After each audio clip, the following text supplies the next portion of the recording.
try again. After compiling the design and bringing it into Embird Plus, I noticed that I had a jump stitch from a colour change between that brown and the actual yellow that started up here, and it went right across the centre there. So what I did was I selected the yellow on the right hand menu and did a connection stitch. Now when I selected that connection stitch, it actually came up through the centre. So I've just moved that connection stitch out to the side and I changed the colour from brown to yellow. So you just drag a colour from your colour swatch and drag it onto the other connection stitch to change the colour, where just hit the space bar.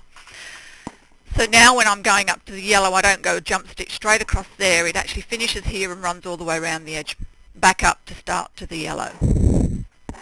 Now you can also experiment with any of these parts. If you don't want a centre line, experiment with some of your satin stitches, the different patterns, to see what designs you get. If you don't want to make this into a satin like I have, you can use your normal object property tool and just do a pattern design, or just a plain satin, just a normal, can't think of the name, a normal fill stitch. How's that?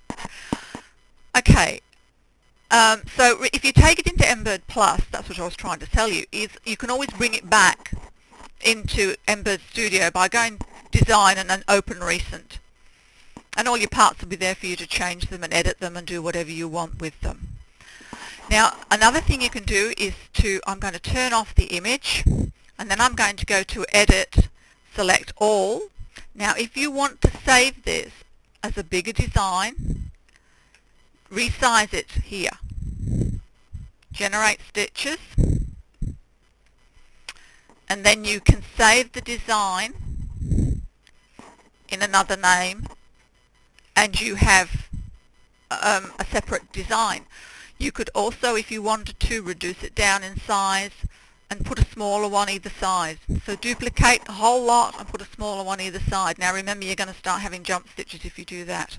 Play with the design also in Embird Plus if you want to add other designs to it. You may want to put a little bee on the top of the flower, or just whatever. Just play with it. But don't forget, if you enlarge it, to save it as another design, and also to make sure you're not getting too wide in these areas or your machine will object. Okay, I think that finishes the lesson. I hope you enjoy it. I hope you learned something. Bye.